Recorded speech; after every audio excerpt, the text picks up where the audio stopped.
दोस्तों ये ट्रेनिंग की वीडियो देखकर आप मजबूर हो जाओगे पाकिस्तान की जो कोचिंग मैनेजमेंट है ऑनलाइन लानत भेजना।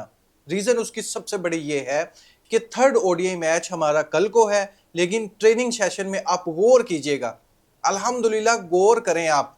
कुछ नोट हो रहा है आपको? क्या नोट हो रहा होगा कमेंट बॉक्स में जरूर बताइएगा, वरना मैं तो बताने जा रहा हूं आपको। आपको पता है सेकंड ओडीआई मैच में हमारे तमाम बैट्समैन ने अल्हम्दुलिल्लाह ठुमके लगाए थे पिच पर। क्या खूबसूरत डांस देखने को मिला था हमको। ऐसे बैट्समैन जो बाउंसर पर सब के सब आउट हो रहे थे। किसी के यहां पर गेंद लग रही है, किसी के यहां पे गेंद लग रही है, कोई बेचारा वैसे विकेट थ्रो कर कर चले गया है। लेकिन ये देखें, कल हमारा मैच है तीसरा ओडीआई मैच, किसी ने भी बोन्स की प्रैक्टिस ही नहीं की है। ये ऑफिशियल पेज पर वीडियो लगी हुई है, आप जाकर विजिट भी कर सकते हैं। 1 घंटे पहले ये मैंने वीडियो देखी है, लेकिन बहुत दुख हुआ दोस्तों, यकीन करो इतना ज्यादा दुख हुआ कि इनको ऑनलाइन लानत भेजने पर मैं मजबूर हो गया। कोई तरीका ढूंढना पड़ेगा ऑनलाइन लानत भेजी जाए ताकि ये रिसीव भी कर सके।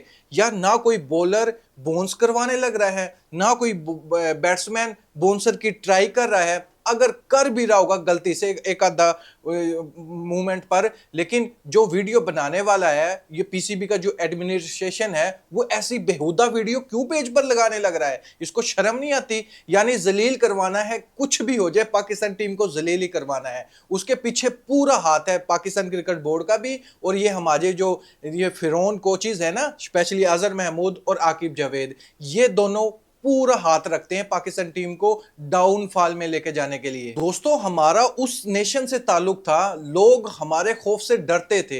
हमारे पेसर्स का यकीन करो हवा था एक दुनिया में कि यार इसके साथ मैच होगा, वो शुएब अख्तर को हम फेस करेंगे, हम वकार यूनुस को फेस करेंगे, वसीम अकरम को फेस करेंगे।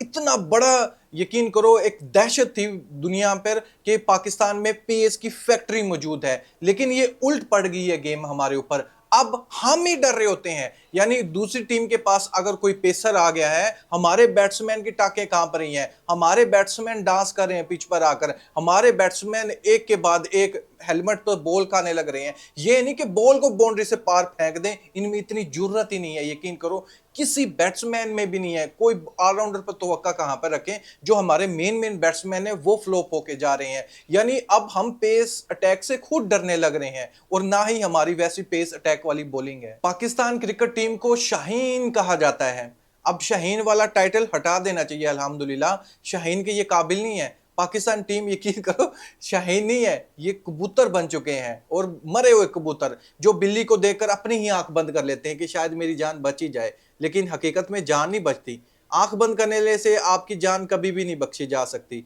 जब तक आप कुछ हिम्मत करोगे नहीं, उड़ोगे नहीं, अपने पर को हरकत में लाओगे नहीं, फिर आप कैसे बिल्ली से बच सकते हो? यार डूब मरना चाहिए। यकीन करो मुझे प्रैक्टिस सेशन देखकर बहुत ही दुख हो रहा था कि यार जिस जो प्रॉब्लम इनकी सेकंड ओडीआई में थी, उससे पहले सीरीज में जो प्रॉब्लम थी, उस प्रॉब्लम को कितने बुरी तरीके से नजरअंदाज किया जा रहा है। ये हुनर सिर्फ और सिर्फ पाकिस्तान क्रिकेट टीम के पास है। जो सबसे बड़ा ब्लंडर होगा, जो थकी थकड़ से थकड़ टीम से हारना होगा, अगली टीम का रिकॉर्ड बनाना होगा, खुद नीचे गिरना होगा, ये सारे एजाजात सिर्फ और सिर्फ पाकिस्तान टीम के हक में आ रहे हैं। और टीम के हक में इस वजह से आ रहे हैं, कुछ टीम के प्लेयर्स नाअहल है, ऊपर से जो कोचेज हैं हमारे वो उनसे बड़े नाअहल हैं। यानी उनका ट्रीटमेंट होना चाहिए, दिमाग उनका सेट होना चाहिए। उनको पता ही नहीं है हमने क्या करना है क्या नहीं करना है, नेक्स्ट मैचेस के लिए क्या प्लान है, कुछ भी नहीं पता। बस आए गए और हार के आ गए। यानी पाकिस्तान क्रिकेट टीम का इस पूरी सीरीज में टी20 और ओडीआई में सिर्फ एक ही सबसे बड़ा जो मसला था ना, वो था बाउंसर।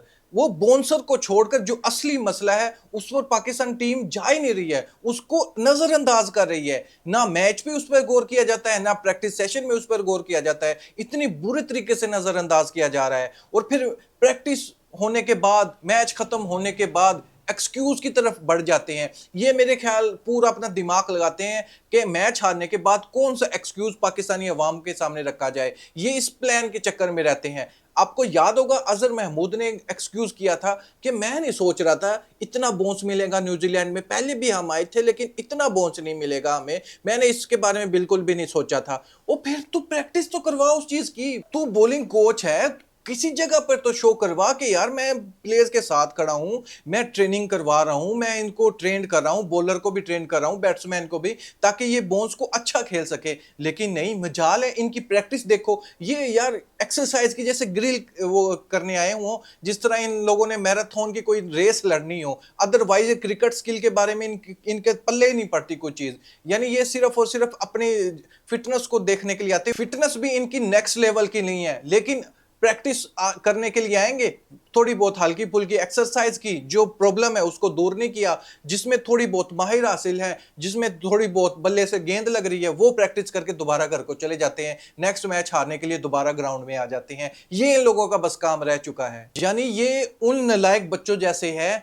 जो ना घर पढ़ते हैं ना स्कूल जाकर पढ़ते हैं, ना घर में कुछ सीखना है ना स्कूल में जाकर सीखना है, हमेशा बॉटम पे ही रहना है। जो मर्जी कर लो आप, जितनी मर्जी तनकीद कर लो, जितना मर्जी आप इन लोगों को समझा लो, इनको टके का भी फर्क नहीं पड़ता। इनकी बातें जो आप इनको समझा रहे होते हैं, जो कोई गाइड कर रहा होता है, जो एक्सपर्ट इनको गाइड कर रहा होता है, स्पेशली सलमान बट जैसा एक्सपर्ट इनको गाइड कर रहा होता है, लेकिन ये उनकी बात भी नहीं सुनते। ये अपने आप को ही फन्ने खा समझ रहे होते हैं। सबसे बड़ी बात है कि ये अपने आप को 30 मार खान समझ रहे होते हैं। भाई यार, तुम सेकंड ओडीआई मैच था जो इतनी बुरी तरह हम पिट रहे थे, हमारे आप क्लिप्स उठा के देखो, जो बैट्समैन बैटिंग वहां पर करने लग रहे हैं, किसी से भी यार बल्ले से बॉल लग ही नहीं रहा। वो सिर्फ इस कोशिश में लगे हुए थे कि किसी तरह से ये बॉल गुजर जाए, किसी तरह के तरीके से ये बॉल गुजर जाए, हमारे मुंह पर गेंद ना लग जाए। वो एक बात हुई ना, मैं यही कह रहा था आप लोगों को कि ये सही सलामत घर वापस आ रहे हैं, ये बहुत बड़ी इनकी जीत है। इनसे मैच जीतने की उम्मीद ना लगाओ, ये बचकर आ गए, ये हमारी जीत है। दोस्तों, इस पर मैं आपको ओपिनियन जानना चाहूंगा। आपने देखा प्रैक्टिस सेशन में पाकिस्तान के किसी भी बैट्समैन ने कोई भी प्रैक्टिस नहीं की बॉन्स की, और ना ही हमारे बॉलर्स बॉन्स करवा रहे थे। लेकिन इससे हमें क्या सीख मिली? हमें यह सीख मिली कि हमें उम्मीद बिल्कुल भी नहीं लगानी चाहिए। ये आपको तीसरा ओडीआई मैच में भी हराने वाले हैं। वो कोई कोई मौजूदा हो गया वो अलग बात है, अदरवाइज ये वाइट वॉश होने वाली है सीरीज। हाँ, ये हो सकता है कि उनके जो यंग प्लेयर थे ना, उनको भी वो रेस्ट करवा दें, उनकी कोई स्कूल टीम है, कोई जेड टीम है, वो उतार दे पाकिस्तान के अगेंस्ट, फिर चांसेस बन सकते हैं कि पाकिस्तान टीम तीसरा ओडीआई मैच जीत जाए, अदरवाइज नहीं। बड़ी बात यह है कि तीसरे ओडीआई मैच में भी एक न्यूज में पढ़ रहा था, उसमें भी मार्क चैंपियन नहीं खेले, दूसरे ओडीआई में भी नहीं खेले, तीसरे में भी नहीं खेले। यानी एक दो प्लेयर थे उनके मेन वो भी नहीं खेल रहे, सारे के सारे यंग प्लेयर है। और पाकिस्तान की फुल स्ट्रेंथ टीम है ओडीआई की, जो फुल टीम होती है ना, जिसको बोलते हैं कि टॉप के प्लेयर है, वो हमारी सिलेक्शन कमेटी ने सिलेक्ट किए, कोचेज ने सिलेक्ट किए, वो भी हम हारने लग रहे हैं न्यूजीलैंड के अगेंस्ट इन न्यूजीलैंड। बहुत शर्म की बात है हमारे लिए, और उससे बड़े ब्लंडर हम प्रैक्टिस में मारते हैं, मैचेस में मारते हैं, प्रेस कॉन्फ्रेंस में आकर मारते हैं, लेकिन इन लोगों को फर्क नहीं पड़ता। आप इस बारे में क्या थिंकिंग रखते हैं? अपनी राय कमेंट बॉक्स में मुझे जरूर बताएं। थैंक यू, अल्लाह हाफिज़।